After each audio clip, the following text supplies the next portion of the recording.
We are live, by the way. Yeah, heck yeah. Awesome, yeah. Well, now in person, dude. It's last time it was over the phone, so yeah. It's better this way. It's way better, dude. I love in person. Doing podcasts in person, the energy, the connection, the flow is just always so much better. But yeah. 100%. Yeah. Well, I appreciate you letting me come up here and got some training in last night, which was fun. I'm glad we got to do some that. no-gi with one of my professors, Jeremy Humphreys, and you guys getting after doing some no-gi, and now we're in the Fieldcraft Survival podcast studio doing your podcast. Right there, yeah. It's funny. Yeah. This is what happens when you're on the come up. I've done podcasts in Cleared Hot Studio. Yeah, I've done them in Fieldcraft Studio. I've done them in a bunch of other people's studios. So hopefully one day we'll be doing it in my studio. Yeah, but I really appreciate you letting me come up here and spend some time with you. It sounds like you got a pretty big weekend. Yeah, here we are. So, we got a big event this weekend. I've got guests coming in town yesterday and then today. So it's going to be a short one, unfortunately, folks. I got to go run to the airport. But my current professor's coming in town today. We're doing our first promotion ceremony for Fieldcraft Jiu Jitsu, which is awesome. So a lot of whites to blues, or what's that going to be? Yeah, I think we got 9. If I'm not mistaken, awesome. I think we got 9 white to blue. 2 transplant blue belts that came to me as blue belts, getting their purples. Nice. I can say it now because this won't get released until after, but my wife has 0 idea, but she's getting her brown belt tomorrow. Let's go. Yeah, it's pretty rad. That's exciting. Yeah. So you're going to be able to give it to her? Yeah, that's pretty rad. So, and then I get my first degree from my professor. So that's exciting. We're doing that, and then we're doing a seminar with my professor afterwards. Training for a few days pretty hard, getting my professor ready for No-Gi Worlds. Yeah. Letting him train at altitude a little bit, and then I'm driving him down to Vegas for No-Gi Worlds. That altitude's no joke, man. I walked in here yesterday. I'm like, "Ooh, we need to start." I'm like, that's right. I'm a little out of breath. We're just warming up, you know. So 100%. That's exciting, man. Congrats on the stripe. Yeah, thanks, man. How long have you been training? Oh, I've been training about 20 years. I was a nomad traveling white belt for 8 years. Yeah, deploying. That's the trick. Like when you don't get that home gym, it's like you don't get promoted. So eight years of my training journey was sporadic white belt training overseas, training on deployments, all that stuff. Yeah. And then I got now 3 years as a black belt. So it's usually every 3 years is a stripe, right? First 3 degrees is 3 years. So 3, 3, 3, 5, 5, 7, 7, and then by that time you're about ready for your coral belt. Yeah, that's like next level. It's funny. So you were talking about this Coach Jeremy. You said what's his name? Yeah. He's 4th degree. He gets his 4th. He's going to get his 4th degree tomorrow with my first degree. What a legendary day! I'm sorry I got to miss it, but it's so fun when, especially, obviously. I mean, I have a blue belt. The blue belt Ironman was cool, super exciting for me. Yeah. But I've been to in SBG in Atlanta. I went to a Ironman where there was like 4 or 5 black belts getting their black belt, browns getting their black. Right. And the energy and just the payoff of that. Yeah. It's so cool to be a part of. So it's gonna be an epic day. Yeah, it's super cool. So I'm super stoked. I got a lot of friends coming in town, a lot of people coming in town, and then a lot of our other a lot of local academies that we've become friends with, that we've started cross training with. They're coming to support the event as well. So nice, super cool. A friend of mine here, Cristiano, who's a 6th degree. Wow, he's my age. We're the same age.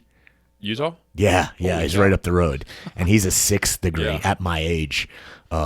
He got his black belt at 20 years old. That's insane. And so he's been a black belt for 26 years. So you talk about, the reason I brought this up, so last night you talked about Jeremy, and you're like, this guy, you're both black belts, but there's levels to it. Oh, yeah. And it's like, people just don't understand. I've mentioned this many times, but my coach in Atlanta said he got his black belt, and his coach, Matt Thornton, founder of SBG, he's like, welcome to jiu-jitsu. Yeah. Like, what do you mean? I've been doing jiu-jitsu. Right, no, you haven't. Yeah, not even close, buddy. Well, I told 2 of the new guys, the guys that just signed up last night, they've been on trial with us, 2 young kids. And they're like, man, this is awesome. I said, yeah, just wait.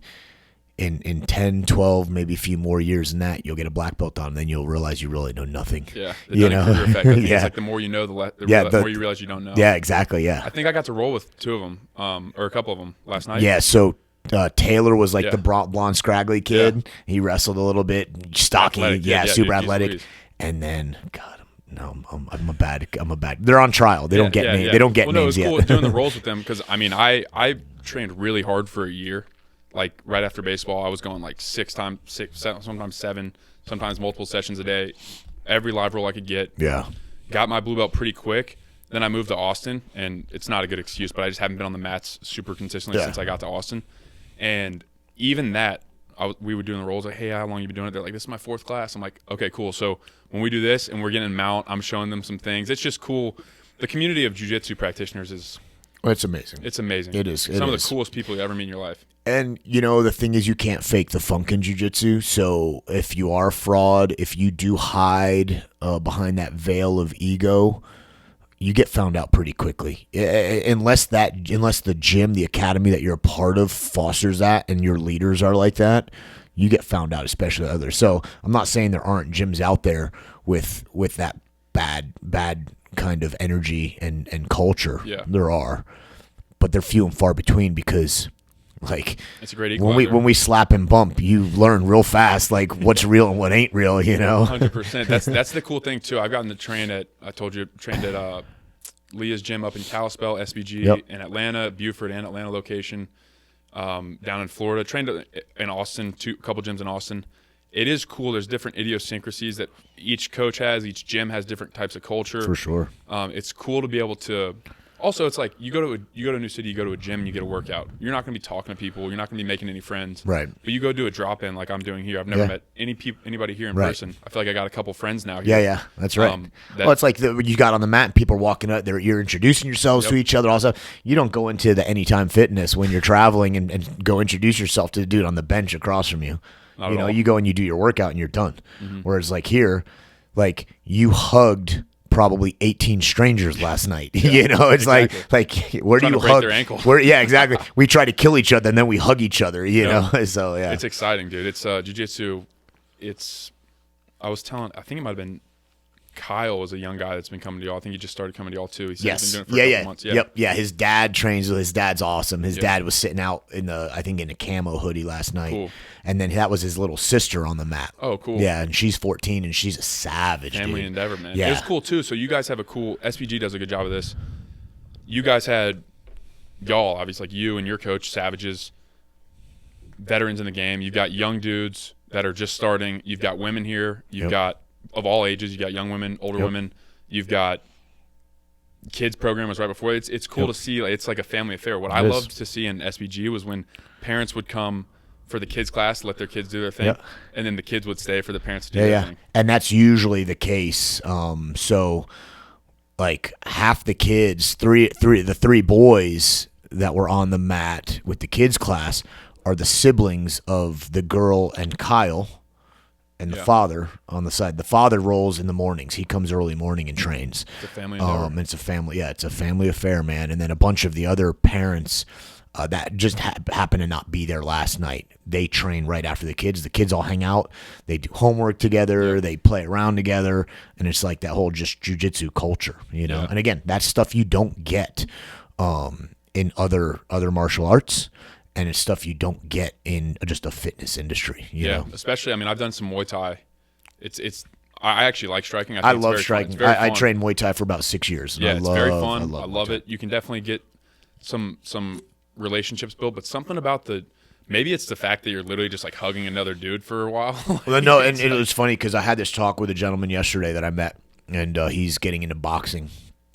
And I said, that's great. I said, I love boxing. I came up boxing. I grew up boxing first. And I was like, what are you doing it for? Self-defense? He's like, well, yeah, a little bit, but fitness too. I said, all right. I said, here's what I need you to understand. I said, I think people need to know how to strike. So I'm not saying don't strike, right? People need to know how to strike. But boxing is a sport. Mm-hmm. In order for us to box, you and I have to both agree to stand at this range to where we can hit each other, more or less. Mm-hmm. If I move away, we're not boxing anymore. If I grab you, we're not boxing anymore. So there's a gentleman's agreement that we're going to stand about here and we're going to move around and circle around and use footwork and angles and head movement and all that stuff and punch each other. Mm-hmm. A buddy of mine says it the best. If there was no ref in the ring, there'd be no boxing match. Yeah. Because what happens after a few couple punches are they clench up and they hold each other, and then the ref has to separate them, and then they punch, and they clench up and they hold each other. Then you bite somebody's ear. Right. Yeah. Exactly. You bite somebody's ear. Right. Whereas, and I think, I heard Tim Kennedy say this, and I know Tim Kennedy's getting a lot of trash talked about him online right now, which I have my own opinion on all that stuff. Like, why are you building your brand up talking shit about other people? Why don't you build your brand up trying to improve other people? You know, like, let that be their problem.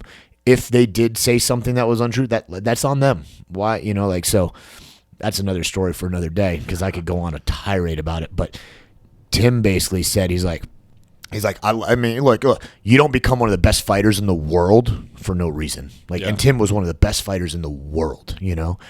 And I've met him on a handful of occasions, probably a half dozen occasions. I've met Tim personally, spent a day with him, spent time with him. I don't claim to know him personally. I don't claim to be his friend. But I've met him personally. We've had intimate, we've shared the mats together, we've hung out together, and he's been a very, very genuine, very authentic person. And the dude is a savage. The dude is literally one of the strongest humans I've ever felt in my life. He's just a freak of nature. Yeah. Like, he's That's just, what I've heard from 5-6 different people. We're not all created equal, all right? Literally a gorilla. Like, yeah, literally like smothers people. Literally like gorilla strength and endless energy. Never gets tired. The dude never gets tired. Yeah. And he said, he's like, I like striking. I fought professionally. I'm a big striker. But in a self-defense, I will take your vote to box me away immediately. Yeah. Because I'm just gonna cover up and I'm gonna shoot in. I'm gonna grab you, and then we ain't boxing anymore. So you know, you need to have both. You need to be well-rounded. But I still think grappling, wrestling, taking takedowns are king. Yeah. You know, and like people, you know, like I read one comment on one of our jiu-jitsu videos. This doesn't work against multiple attackers. There's very, very little that works against multiple attackers. Yeah, there's very little that works against multiple attackers unless you're extremely highly trained, right? Even a gun. If you don't really, really, really know how to shoot and they're determined to harm you and they're not afraid the first time you shoot one of their buddies and they want to get you, like, unless you really, really know how to shoot, dealing with multiple attackers by yourself, it's not like in the movies. You know, it's like whack, whack, whack, whack, whack, whack. Like, a John Wick type. Yeah, like, you better be really super highly trained. And then the other thing is, pistol rounds don't stop dudes very well. So you might smash a dude 3 times with 9mm, and he's going to still come at you and cut you, stab you, hit you in the head with a brick, whatever. Well, there's that 21-foot rule too, right, or something like that. Yeah. 21-foot rule, the tool or drill. Yeah. On that note, the conversation that got me to do jiu-jitsu was Jocko talking to somebody, I can't even remember who, but he was basically like, why you should start with grappling. You were once a boy. Yeah. You mess around with your friends. You know how to throw a punch, even if it's not a beautiful punch. It's innate. Yeah. What is the first thing that all toddlers get in trouble for at daycare? Hitting another kid. You know, like, it's innate to whack and hit someone, right? Absolutely. The thing that he said, though, is that we have built-in defense for that. Right. So, like, I can create distance, like you mentioned. Right. If you get me, so if you know how to box and I don't, and we stay standing up, I'll just create distance, or I can throw a punch that I know how to throw. Right. If you close that gap and I know nothing, right, I am utterly screwed. You're on the ground. I'm screwed. Right. And I tell people all the time, like, I've used jiu-jitsu, and I call it jiu-jitsu because jiu-jitsu should be well-rounded. And I've used jiu-jitsu more on the street, real world, on the street, either as a cop or just literally like stopping bar fights or intervening in things that I've just happened to be there for. I've used jiu-jitsu more than any other art, more than any boxing or striking or Muay Thai or any of that. And I've never gone to the ground and gotten tangled up. Yeah. It is a clench, it's a throw, it's a spin, it's a takedown, and then I leave. I've thrown dudes on the concrete, and then they don't get up. Yeah. Like, you get a good judo throw or a good wrestling throw on concrete on a sidewalk, the fight's over. The fight's over. And that's that's jiu-jitsu. Like, it should be jiu-jitsu. Oh, that's wrestling. Oh, that's judo. It's grappling. It's grappling. And if your jiu-jitsu doesn't have takedowns, in my opinion, and don't get me wrong, there are plenty of really, really good sport jiu-jitsu athletes out there that will pull guard and tangle you up and choke you unconscious. But in my opinion, if you don't have takedowns, you don't have jiu-jitsu. Yeah. You know, and now I'm not saying you have to do takedowns like in sport. Like, I pull guard more now than ever. I pull guard more now than I wrestle and do takedowns because I've been doing it for 20 years and I'm 46 and I've broken my neck and broken my back And I don't feel like locking horns with someone your size all the time. Yeah. That being said, I still can. You know, like I still do it. I still train it. And when I'm feeling froggy, you know, I still do it. So yeah, exactly. Well, it was cool. I was talking to Hunter last night, and like I said, I've gone to several gyms in Austin. Some of them are those types of gyms that you're talking about, where there's let's say it's more of a sport proclivity, which is not wrong. I totally think I love all of it. Exactly. It's jiu-jitsu, great, but one of the things I feel blessed about my coach in Atlanta and SBG in general, I think we learned throws, we learned wrestling, we learned how to get people down, we learned how to not get taken down. That's right. And for me, I'm 25, pretty athletic. I've never pulled guard yet. I'm sure there will be a time where I'm sure there was a time in your life where you're like, fuck pulling guard. 100%, dude, 100%. But now Absolutely. it's like, okay, you're on the other side of that. You're like, maybe I'm still trying to do jiu-jitsu and I don't want to have to wrestle like you said. Yeah. But I like the idea of at least being competent. My coach said this. I'd never forget it. He said, most fights end up on the ground, vast majority of them. If we're going to get in a scuffle, one of us is going to be on the ground, both of us, whatever. Every fight starts standing up. 100%. And I've always said every fight starts standing, you know. And it's kind of same way. Like I remember when I got my purple belt and I went, oh shit, I need to learn guard. Yeah. I need to learn jiu-jitsu now, because all I ever did, white through blue till purple, was wrestle. I had like 3 good takedowns that I could take most people down with, and I'd take them down and smash past their guard and stay on top, and you know, and you know, and I was like, oh, I need to learn jiu-jitsu, man. I'm a purple belt now, you know, and I started forcing myself to play guard at purple belt because my guard sucked. Yeah. And I developed a couple of good guards. And then honestly, after purple, when I got my brown belt, I shelved it. I went back to my A game. I competed heavily as a brown belt and was really, really successful in IBJJF as a brown belt. Did back to my A game. Outside sweep single or knee ankle pick to top position, knee cut pass, smash pass, you know. And then I got my black belt and I was like, oh, I need to learn guard. I need to have a guard game again, you know. This constant wave of like, yeah.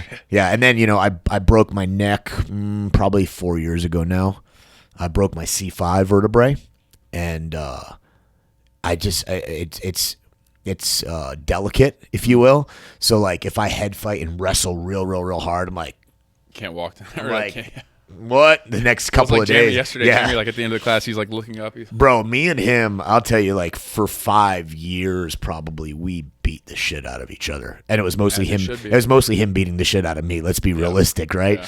And but I have first photos and videos of me and him on my phone, like going back, like we both like destroyed or broke something in our hand and wrist at the same time. So we're both on the mat in a cast, like like grappling one-handed. We're both like, you know, like can't turn our neck. So that's awesome. Yeah, it was cool. It's a lot of fun, man. It's one of the. I mean, for all of time, young from boyhood to adulthood, men have just been wrestling. They've been getting after it, dude, testing each other. That's the way it's go. I mean, go back to like some of the most ancient tribal stuff, and that's what it is. And it's funny because I showed a couple of guys. There's a really cool videos of some very authentic Japanese feudal reenactments, right? And it shows the kind of fighting is about distance management. That's what fighting's about. Fighting's about distance management, period. And that's why we have clinch, right? That's why we have elbows, headbutts, hooks, uppercuts, jabs, crosses, teep kicks, right? Teep kicks, leg kicks, knives and sticks, pistols, carbines, machine guns, sniper rifles, A-10 Warthogs, right? Right? It's all distance management. That's all it is. Yeah. All it is distance management. And you've got to understand to the right tool, the right technique, the right weapon system for that distance management. So it's like if we're in the clinch or we're clinched up over underhooks, you can't jab me. You might be able to shoulder check me. You might be able to back out and throw a short elbow, right? But that's the weapon for that distance. Mm-hmm. And you know, we kind of get in and we lose sight of that, right? But that's all grappling is. All grappling is distance management, and I think you have to understand all that distance management to make it work. Yeah. So jiu-jitsu, I kind of want to I want to step back a little bit. So Yeah. You mentioned right before we went on that you're going to start doing like the Reacts videos. Yeah, again. yeah. One of the things that I got into a long time ago, I've always just had this innate, call it a protector, provider, like drive. I want to learn about it. So I followed this account on YouTube called Active Self-Protection for the longest time. Okay. Phenomenal stuff in my opinion. At least for getting me like, it would basically similar thing. This guy who was a professional self-protection guy would, all this CCTV footage, he would be like, okay, this is why this happened. This is what this person did right, what this person did wrong, etc.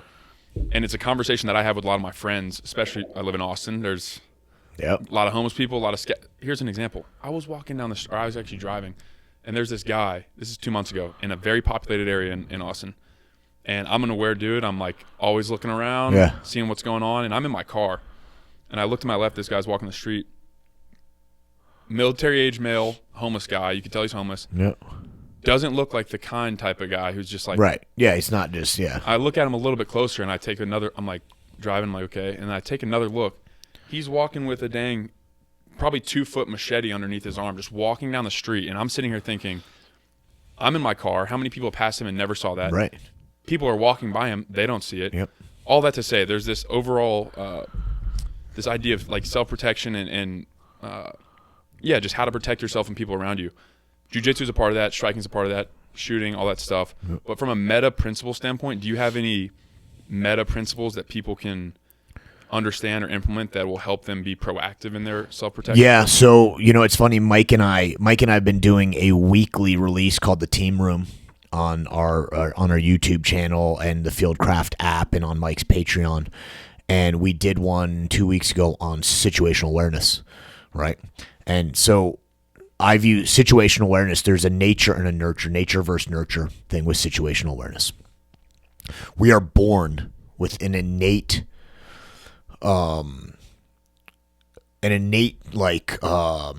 being to stay alive and stay protected, right? Your sixth sense, right? Your spidey senses, that's a real thing. The book Gift of Fear from Gavin DeBecker talks about that in almost every case of rape with females, they could sense something was wrong before it happened, and they couldn't tell what. So we're born with this innate sense of not fear, but this innate sense of like, something's not right there. I don't know what it is, but I know something's not right. But we don't train our body to act on it. We ignore it. We don't want to offend people. So in modern day society, we just keep walking and we don't look and we don't confront them. We don't cross the street. We don't get on our phone. Nothing, right? So there is a nature part of being situationally aware that now with all this crap and it's on the phone all the time, and we don't invest in it. But then there's also a nurture portion of that where you can learn and be trained to become more situationally aware. And one of the things that Mike and I discuss is what we call in the military, they call it 5 and 25. Right. So if you're getting out on a patrol haul, if you're pulling security, if you get an infill, and we do what's called SILS, which is SILS is stop, look, listen, smell, right? And you basically you get out, you get into the wood line, you hunker down, you're quiet. You let your eyes adjust, you stop, you look, you listen. Similar to hunting. And you smell, right? And you just wait there and hang out. But we would do these things called 5s and 25s, right? So 5s and 25s, basically what that means is you deliberately scan within 5 meters of your area, of your space. After you do your 5-meter scan, you bump that scan out to 25 meters, right? And you start scanning 25 meters around. But this is something that we can utilize, say, at a gas station. Because pull up to a gas station, whatever time, late at night, and we get out of the car, and we don't look around before we get out of the car. We just pull up to the gas pump. We just pull up to the gas pump, and we get out of the car. And we're probably fishing through our purse or for our wallet, for our credit card, and we're looking down, and we put it into the machine, and then we're picking, and we're looking right at the gas pump, and we're picking which fuel we're going to use, and we put it right into our car. And then we either get back in the car, we walk in the store, or we just stand there or get on our phone. Whereas you pull up to the gas station, you do your 5 meters around my gas pump. Do I see anything? oh, there's a guy standing on the other side. That's a little weird. Maybe I don't stop there. Maybe I keep going. Okay, I did my 5-meter scan. Now I'm going to do my 25-meter scan around the parking lot area. And that can kind of recheck you back in to whereas if you're standing there pumping your gas, you go, literally just start 5s and 25s. Okay, 5 meters. Everything's good. 25 meters. I'm looking a little further out. Oh, there's a homeless guy sitting over by the tree, but he's not moving. Okay, cool. Yeah. And that is a little tool you can utilize mentally just to check yourself back in and go, oh, I need to keep my head up. I need to look around. And honestly, like this is one of the worst things right here. Being on this thing it completely focuses. So myopic. Yeah, there's like nothing going on outside. Tunnel vision. Yeah, so it's like just pay attention to your surroundings for sure. 5 and 25. That's interesting. One of the things that I've found too. It's almost like it's not paranoia, and Patrick Bet-David always says this. He says the paranoid survive, which is interesting. But I'm 6'3", 230 pounds, trained jiu-jitsu, college athlete. I'm not going to sit here and say that I'm the most well-trained in anything. No, but you're a formidable human. Yeah, and I carry pretty much everywhere I go. Yep. And I'm still, like, of all my friends and all these people, I'm the one who's probably the least likely to be targeted. Right. Here's another example. I was walking down Whole Foods, downtown Austin again. There's this homeless guy yelling, like literally looked like he was like about to try to kill an imaginary person. Yeah. And there's this young lady with her dog walking on her phone with headphones in, walks right by him. Yeah. I'm the type of guy that I see that, I'm crossing the street. I'm either not going that way. It's just an interesting thing. Why do you think that what is it about, like, that you said that we don't want to offend people? It's like they don't want to like act like, oh, that's I think there's two things, right? Is one, it sounds like she was just completely oblivious. Mm-hmm. Like she's in her own world, not paying any attention. Double ear pods in, can't hear anything. Dude, I wear one. Mm-hmm. The only time I ever put both my ear pods in is if I'm on an airplane listening to a podcast or watching a movie, mm-hmm. Otherwise it's one AirPod, right? So I can hear. But people are just oblivious nowadays. They really are. Yeah. And they just kind of drone through life, ordering all their food to go or whatnot and all this stuff. And then there is the fact that I think that guy might be following me. Well, I don't know what to do. I'm going to cross the street. Well, what if he's not following me? Well, who cares? All you did was cross the street. He doesn't realize you're crossing the street because of him. But now, if he crosses the street after you do, that's confirmation bias, mm-hmm. right? And we need,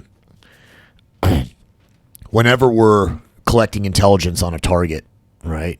Whenever I was utilizing a confidential informants to collect intelligence on targets, I need to verify the information and the intel from multiple sources to confirm whether it's actual, factual, or correct, or up to date, right? So you use all these different techniques to confirm whether what you think is happening is actually happening, if that makes sense. Mm-hmm. So it's like, okay, so you think this guy's following you, you cross the street. He doesn't cross the street, cool, you just keep going. Well, what if the store's on the other side of the street? Cool, you slow down a little bit, you let him walk past you, and you move back over and go to your store. Like, whatever, no big deal. If he's not following you, he's not paying attention to you, and it's not like, oh, she crossed the street because she's scared of me, blah. Yeah. Right? He's not even paying attention. But now he crosses the street. Okay, that's a clue, right? Mm-hmm. That's a clue. Well, what do I do now? I already crossed the street once. Well, guess what? Cross it again. Because maybe he was going to a store on that side of the street, right? Yeah. Cross it again. He doesn't cross the street? Okay, cool. He does cross the street. That's what the FBI would start to call that a clue. That's those multiple sources. That's those multiple sources, right? And now you need to start planning what's going on next. What are you going to do next? Are you going to go into a store? Or are you going to stop and call 911? Are you going to identify him and just, basically confront him? What are you going to do? And I don't know, I can't give you that answer. But cross the street. Yeah. And then cross it again if you need to, Cross it 3-4 times. Yeah, go into a store. That's where that offensive thing, like, you don't want to be like, oh, I don't want to think this guy. Right. I think that this guy's guy's following me. If you think he's following now, who cares about offending him? Yeah. Right? And that will build that confirmation, because one thing that I learned, I've done a lot of surveillance and counter surveillance training. Mm-hmm. And a lot of these exercises we would do is we would have to follow a target. we'd have to follow a target. And then we'd also have to identify if we were being counter-surveilled. So we'd have to be surveilling someone, but also watching to see if someone was counter-surveilling us. And when you think someone's following you, everyone's following you. Yeah. Right? Yeah. Everyone's following. They're following us, I swear. You know, it's like, no, they're not following you. They're just going the same direction that you are, but there's these things that you can do.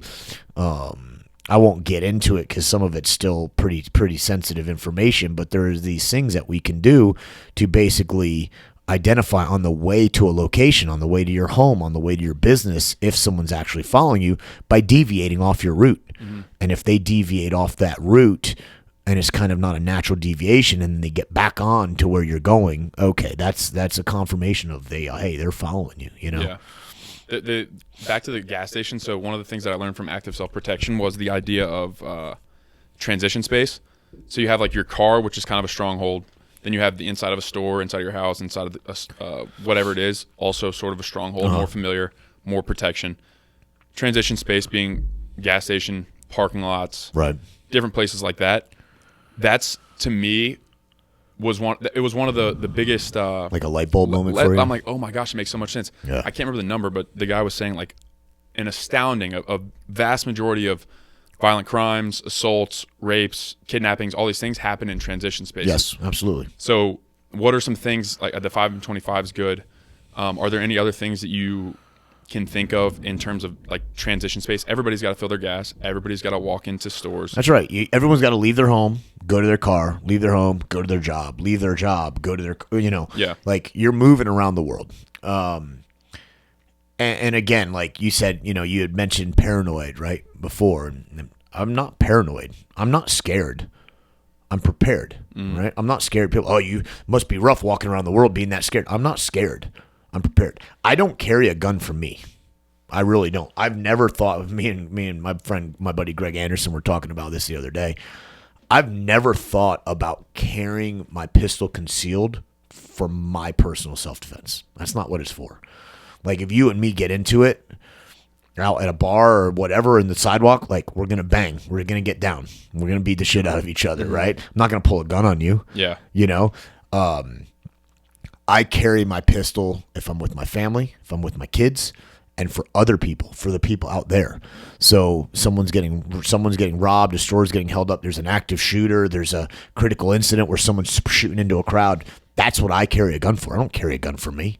Like we're gonna fight. If I get into an argument, we're gonna fight. Hey, you beat me in the fight. Cool, you beat me in the fight, But like, that's why I carry a gun. So as far as like transition spaces, one, you've got to be prepared, be trained, be physically fit.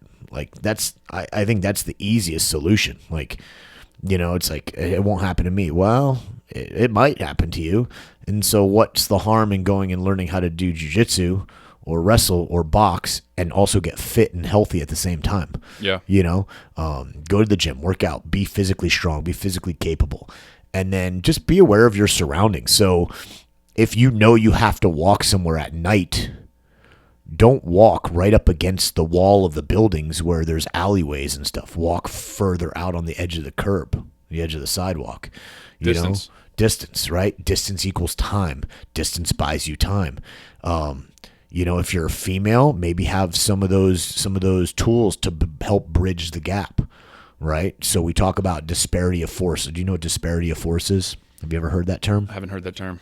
So disparity of force, basically, it's a legalese term that allows you to increase your level of force depending on a disparity. So you're 25, you're 230 pounds, you're 6'3". Yep. And you go to attack a 75-year-old man that's 130 pounds and frail. He can pull a gun and shoot you dead before you ever put hands on him because he can articulate, I'm 140 pounds at 73 years old, and this is a young, strong, buff kid. He hits me once in the head, he's going to kill me, or he could kill me. So he increased his level of force. So age is a disparity of force. Gender is a disparity of force.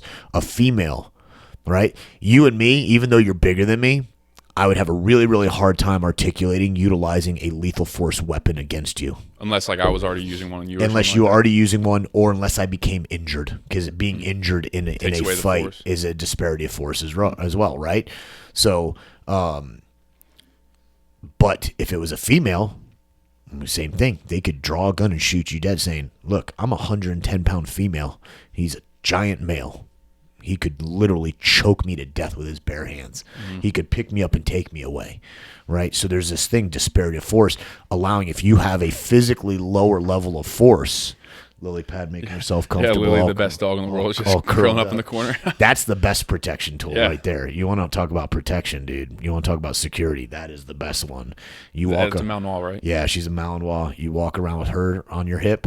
She's the sweetest. Bro, ain't no one touching you. Yeah, like at gas stations. Yeah. All I got to do is roll my window down that far. I give her one command. She's launching out that door, man. I leave her in the car with my kids, and like they know the command. Someone comes up to the truck, forget about it, dude. That's She'll awesome. rip their face off. I love it. So, but yeah, so you can increase your level of force depending on age, gender, injury, pre-known conditions. It's like the one crazy guy in your town who's gotten in trouble for fighting or stabbing or getting in trouble with people before, and like, throwing piss, whatever. It's like, hey, I know that guy. I already know he's a violent criminal, right? So I increase. So, ladies, like, think about stuff that you can have to bridge the gap, whether you're carrying a firearm. If you don't want to carry a firearm, some of the pepper spray stuff, some of these tasers, even some of these like little knuckle dusters, the old knuckle duster keychain stuff. Like, these are things that you could utilize to increase your level of force, but also at the same time, you need to train to use it. Like, I can't tell you how many women have their little pepper spray on their keys in their nice little leather little monogram. Yeah, it's all cute. And I was like, Lily Pulitzer case. Yeah, exactly. I was like, can you get it out of there? Can you grab it and spray someone? Or are you going to grab it and spray yourself by accident? So they never train with this stuff. So it's like, you got to train. If you're going to carry pepper spray, go buy another one or go buy a trainer and use it. Grab it out of your purse and see how quickly you can get it out. See how accurately you can engage that thing. Because if you don't train with it, it's not going to do you any good when you need it. Yeah, that's great advice. I think my listenership is predominantly male, but every guy knows women in his life. Like, I have a younger sister, I have friends, I have my mom, I have all these people. There's so much part of the protector provider, which I know is core to you and Fieldcraft in general, like being able to protect and provide for your family. Part of that is being able to teach the people in your, like the women in your life, the children in your life, how to do things as well. So I think that's so important. As far as actually, you talked about weapons or force. Obviously, handguns, people carry a lot. I know some people that carry a lot and don't really train, which is kind of a little bit interesting. What specifically about, like, let's just use pistols, for example. What are some practical tips, steps, principles that you have for firearms, handguns particularly? So first and foremost, get your information from an informed subject matter expert, because I can't tell you how many times I've seen, and unfortunately it is primarily women, and they show up to these courses with a gun that their boyfriend or their husband told them to buy, who doesn't know shit about guns or shooting, and they show up with some piece of shit little pistol, in a small caliber, a little 32 or 380, and they can barely shoot it, and it barely runs, and I'm like, no. Like, ladies, I'm sorry. Unless your man came from, like, a special operations unit or, like, a high-level SWAT team, they don't know shit about guns or how to shoot, regardless of what they tell you. It just is what it is. But they're men, so they know, right? Yeah. All men know how to fight and know how to shoot and all that stuff, right? It's bullshit. So, find a subject matter expert that can help you, one, get the right tools. So the correct pistol, the correct holster, the correct magazines, etc., and then go educate yourself with it, meaning go to a professional firearms class. Your little however many hour state certified concealed carry course does not cut it. It's not good enough. Go to a couple of classes. Classes are training. from the training, you can take what you learned and then go practice. So then you go to the range and practice, or you go dry fire. You learn how to dry fire safely and correctly, and you practice dry firing. I dry fire more than I live fire, like probably 10 to 1. Yeah. And you can really, really learn how to use that. But again, like I tell people all the time, and guys, when I tell them, sometimes they'll scoff or laugh at it. But then I put a blue gun in a holster in their waistband and go, okay, shoot me.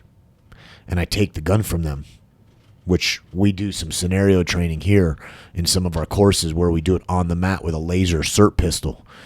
And they're basically told that I'm a lethal force and I'm a lethal force threat and they can shoot me. The second it says go, they can shoot me. And 10 out of 10 times I take their own gun from them.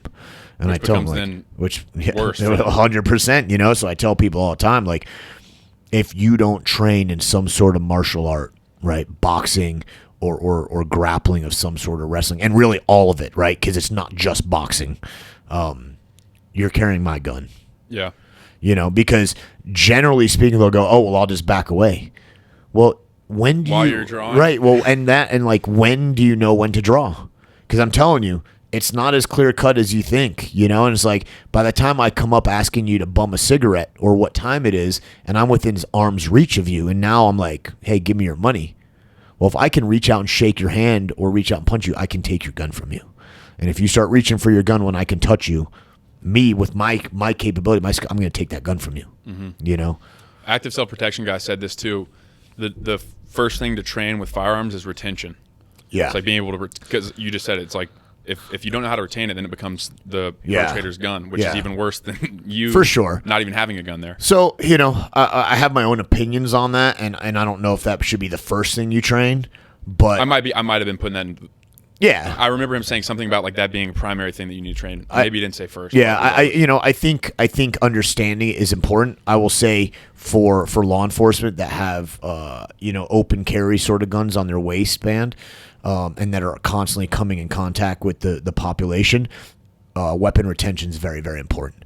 I think for a civilian that is concealed carrying, understanding distance management and understanding how to protect that gun is probably more important than retaining it in your holster, because it should never be known that you have a gun until it's aimed at them. But if it's aimed at them, you've got to be dedicated to press the trigger on them.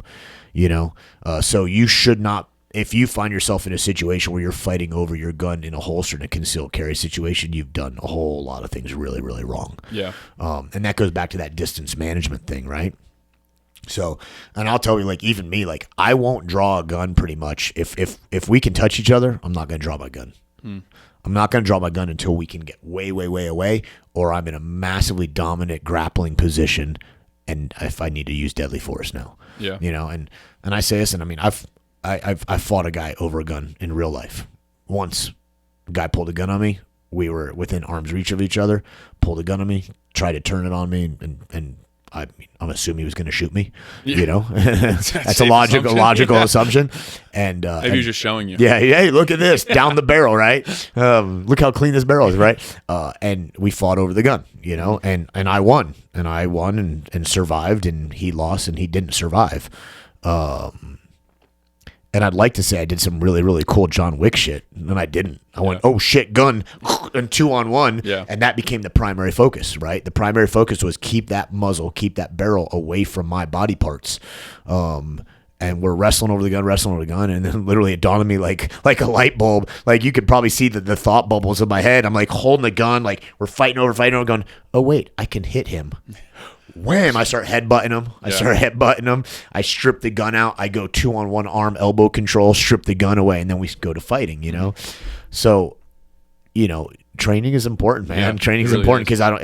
If I hadn't had grappling and jiu-jitsu and hadn't been fit and physically strong, there's a really good chance I wouldn't be sitting here today. 100%. Yeah, fitness is I think sometimes people overlook that, but that it probably is the first step of being able to protect yourself. This right here, this vessel is our Mark I Motto weapon system.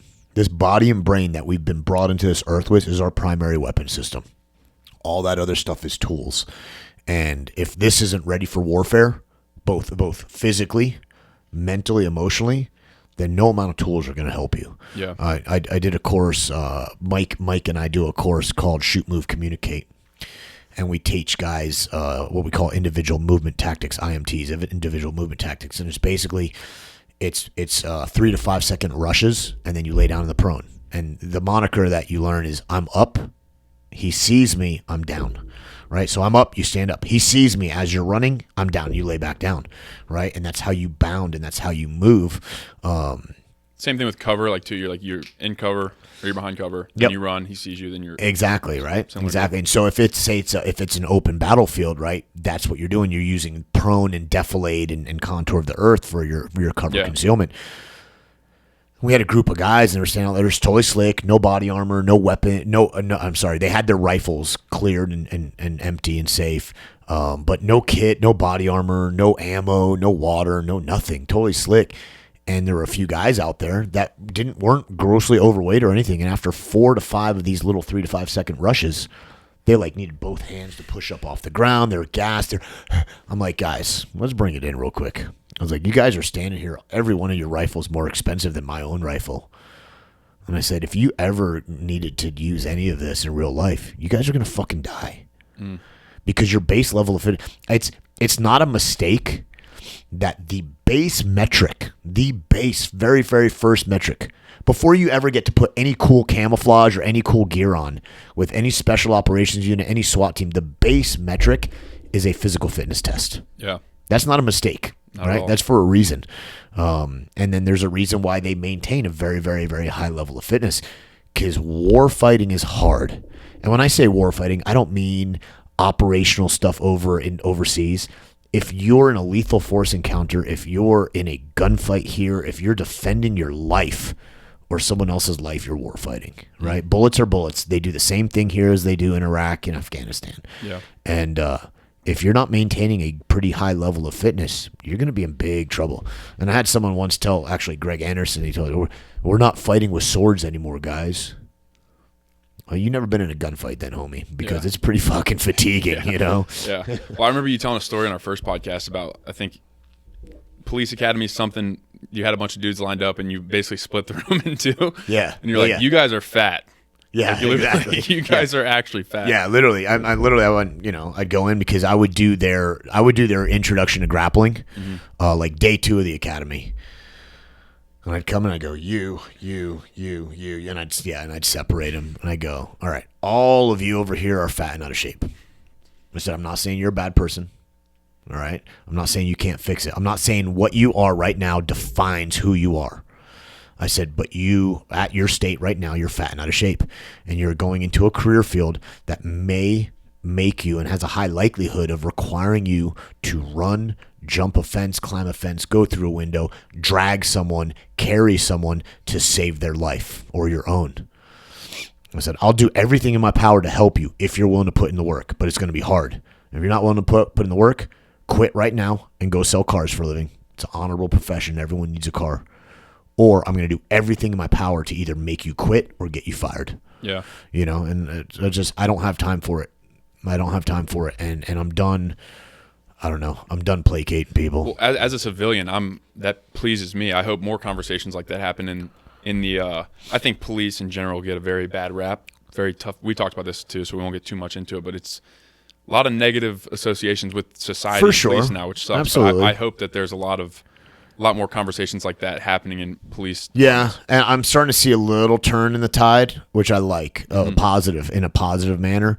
But policing culture got so smashed, and I think the whole like, I'll call it the business model of policing is done really, really poorly.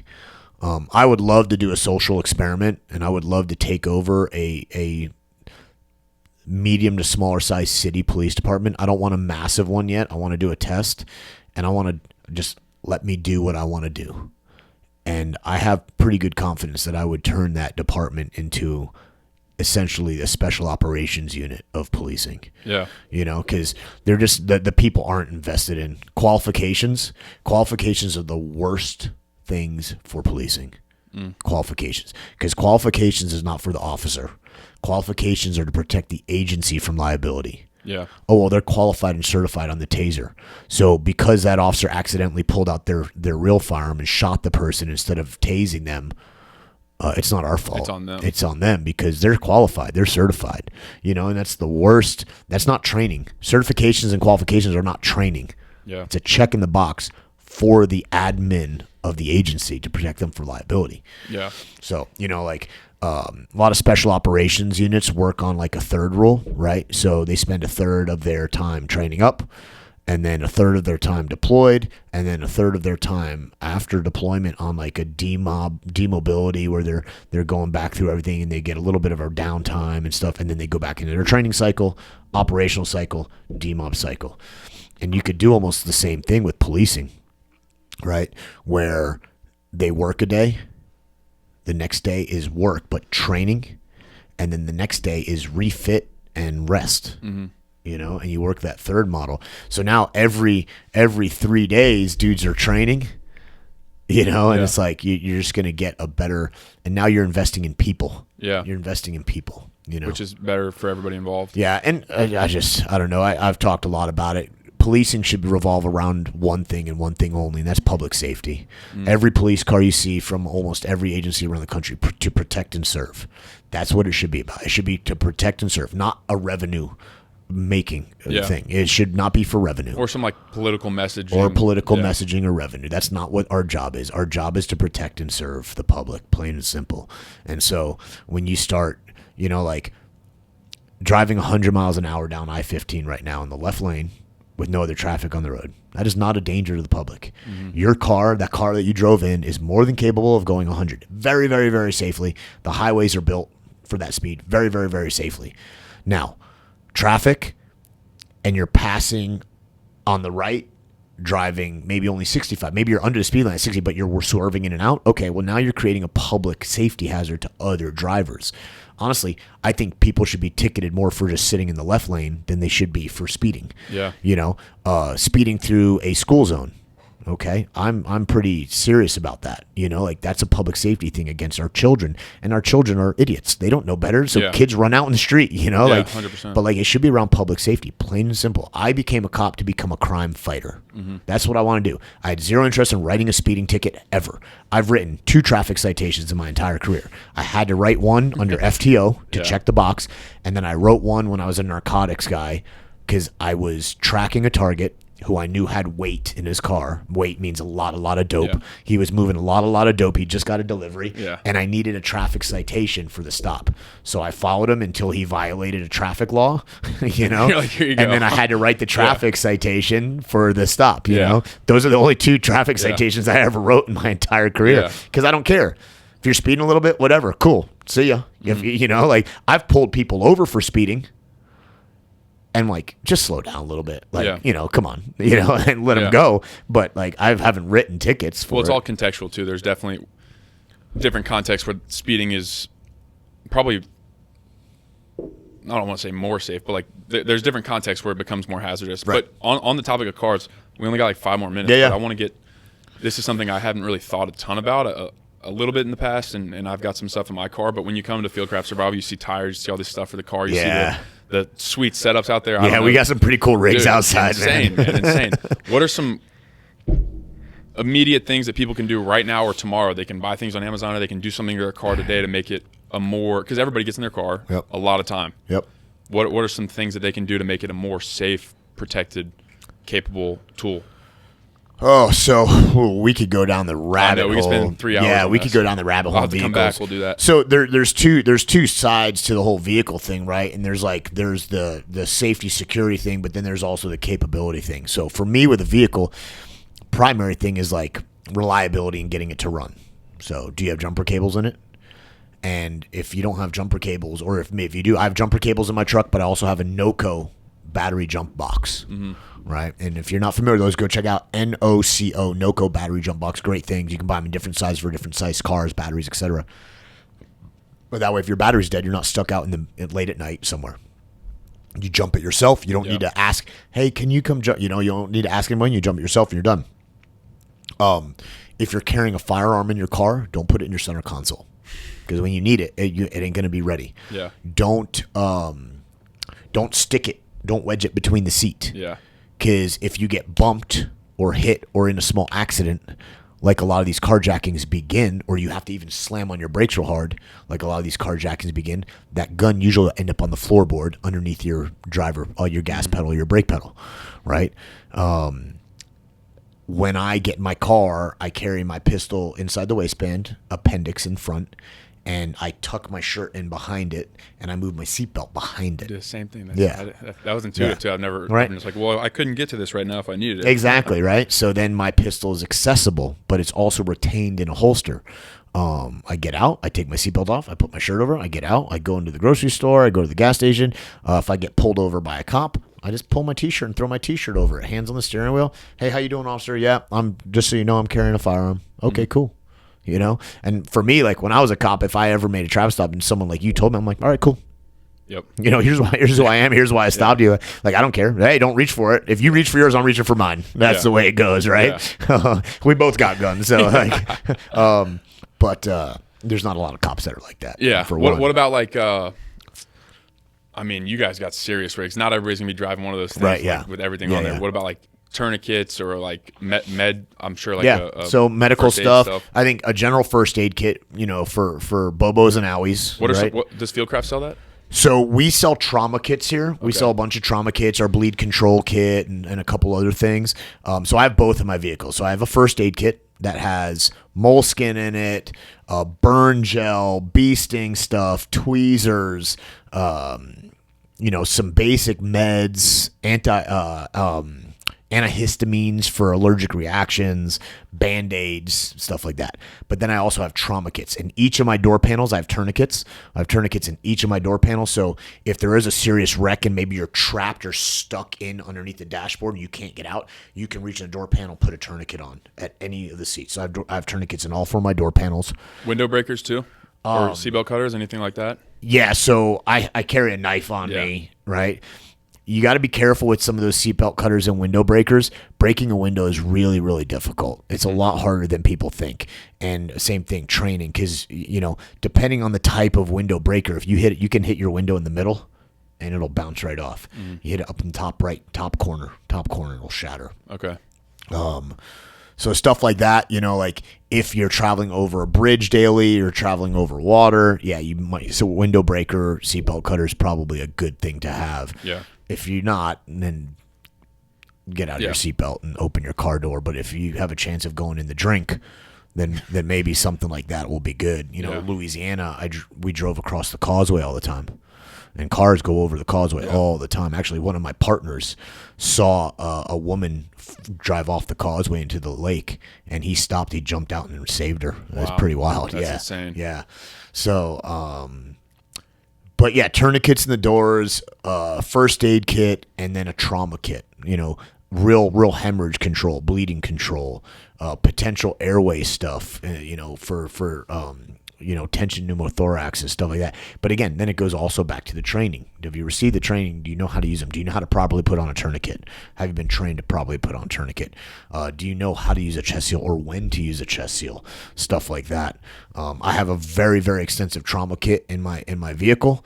But I also have received the training on how to use it. So everything, I have surgical airways and everything in my trauma kit. I've got a... Because you know how to use those. Right. I mean, that would make no sense for me to do it because I don't have any idea how to use that. Right. That makes sense. Good deal, man. Well, I know it's short, but I really appreciate your time. Yeah, dude. Again. Absolutely. Awesome. No, dude. I mean, we could go on for hours and hours. So we'll do part 3. We'll do part 3. I was just about to say what I'll do is I'll make a trip up here in the summer. Yeah, dude. Stay here a little bit longer and we can get into some weeds of this because I find it so important. Interestingly enough, it comes up in conversation with me, my friends, and my family all the time. And so I'm very interested in it because I want to learn and be able to teach them. But I don't know everything. I actually know very little, so I want to be able to learn from people like you. I think it's very valuable for people. So I appreciate it. I look forward to part 3. Come up. One of the weekends I'm teaching a shooting course up here. Yeah, 100%. Take the shooting course with me. We'll record a podcast. We'll do some jiu-jitsu. We'll go off-roading. Whatever. Yeah. That'd be awesome. Well, I appreciate it, man. This dude. a lot of fun. Absolutely. Likewise, brother. Thanks, man.